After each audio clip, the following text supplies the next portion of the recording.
Penguin Random House Audio presents The Elevation Approach. Harness the power of work-life harmony to unlock your creativity, cultivate joy, and reach your biggest goals. By Tina Wells with Stephanie Smith. This is the author, Tina Wells. Note to listeners, this program includes a downloadable PDF that contains worksheets from the book. For Mom and Dad, my two greatest teachers. We cannot lower the mountain, therefore we must elevate ourselves. Todd Skinner. Introduction. Hi, friend. I'm so glad you're here. You've got yourself the ultimate guide to elevating your everyday life. The definition of elevating, according to the authorities of the Oxford Learner's Dictionary, is to lift something up or put something in a higher position or to make the level of something increase. If we applied this concept to our lives, it would mean raising or lifting our lives to a higher level. For most people, the idea of elevating your life involves doing things that are in sync with your personal values and interests and that give you a sense of purpose. Elevation might be about getting that dream job or planning a vacation around the world with stops at the best restaurants and hotels along the way. It might mean taking your health and fitness to the next level or getting better at an activity you enjoy, like cooking or dancing. For some people, it involves major life achievements and changes, like starting a business, moving to a new town, or leaving a relationship. Other people might simply want to feel more relaxed or happier. For me, elevating my life means living higher, better, to really live as my best self. And I believe that best self is found when there is harmony between work and life. Sure, I want to dream big and achieve my business goals, but I also want to carve out ample space in my schedule for self-care and quality time with my family. Elevating my life means finding room for joy in my daily busy schedule, even for the small things. Elevation for me feels like moving with ease and joy toward my big dreams. Whatever your idea of an elevated life is, you can make it happen. No matter who you are, where you're from, or what your background is, you have the right to live the biggest, happiest, most joyous life you can imagine. And I'm here to help. I launched my own company, Buzz Marketing Group, BMG, when I was just 16 years old. Several years later, I was a young, trailblazing businesswoman with Fortune 500 clients that included Dell, Kroger, and Johnson & Johnson. I served on executive boards, wrote children's books, and advised those Fortune 500 companies and their executives on business and personal development. I purchased a beautiful home in South Jersey. I traveled around the world. I had a Rolodex of names and numbers of the most influential business executives in the world. I did all these things while often being the only woman in the room, the only Black woman in the room, or the youngest and only Black woman in the room. And yet, at times, there was something wrong. Already, when I was only 27 years old, I found myself in total burnout after 11 years in business.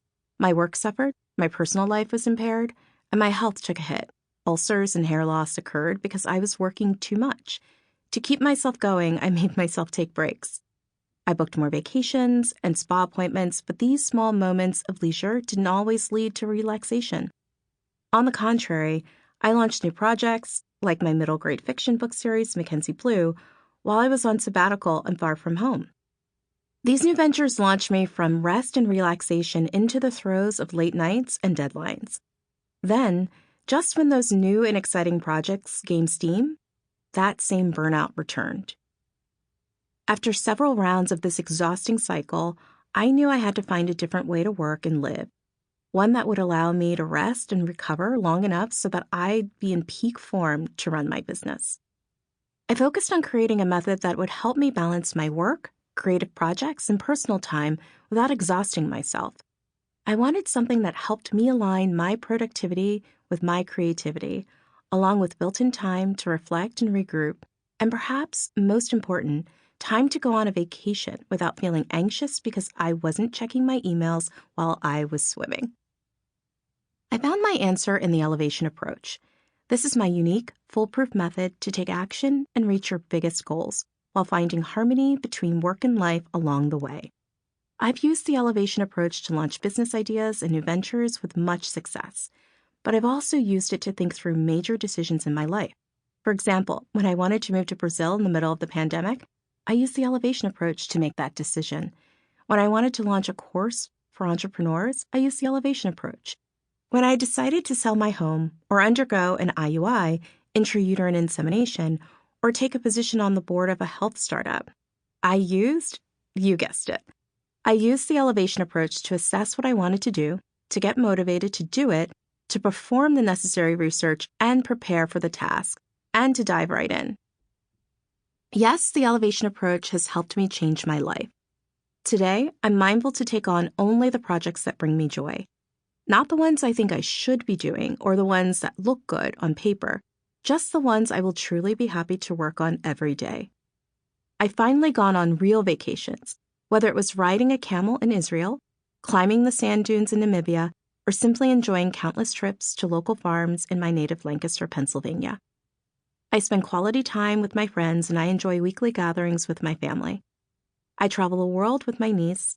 In short, I've loved and lost, made new friends near and far, and written more than a dozen books, all the while tending to my many responsibilities as a founder and CEO, a doting daughter, an auntie, and a friend and mentor to many others. Best of all, I figured out how to merge my work life and my personal life without making tough trade-offs. I feel content, grounded, focused, and at peace. Ease, joy, focus, and purpose are the cornerstones of my day. Using this plan, I'm living a life that takes me well beyond my wildest dreams.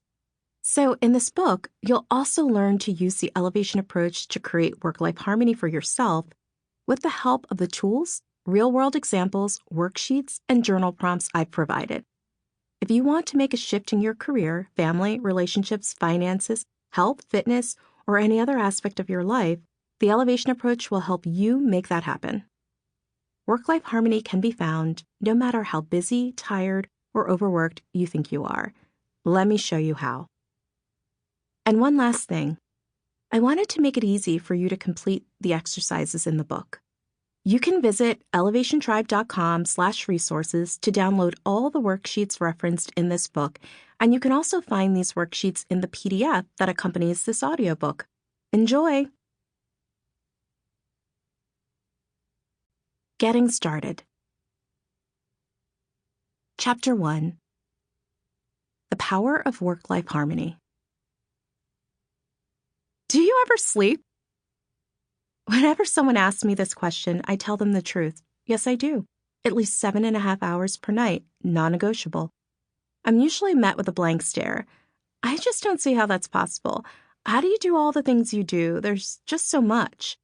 These questions usually lead to a conversation about a concept that has become the core of my life: work-life harmony. Different forms of harmony are around us. For instance, we see it reflected in nature every day. I love the outdoors, and I've been super fortunate to travel to Africa several times. One of the things that struck me on my first safari in Kenya was that nature was just in sync. I sat for hours one morning watching hundreds of zebras and wildebeest migrate from Kenya to Tanzania. They knew where to go and when to go. Another day, I watched 2 cheetahs eat their lunch while vultures nearby waited patiently for the leftovers. When the cheetahs walked away, the vultures descended on the remainders, and it was as if nature had brought its own cleanup crew. Similarly, I picked up on these unspoken rhythms, rising easily with the first sign of light and growing tired when the sun went down. Seeing how everything in nature moves in continuous, complementary ways made me realize how we humans can experience this harmony in our own lives, but how easy it can be for our lives to fall out of tune with that harmony. Burnout. Everybody's doing it. After burning myself out for the first time when I was 27 years old, I decided to take my first proper vacation since launching my company 11 years prior. When my friend invited me to join her in Miami, she said my laptop wasn't invited, but I didn't think it was possible to unplug. Did she really expect me to not check my email for 7 whole days? When we arrived, I was anxious and scatterbrained. I realized that I didn't Sample complete. Ready to continue?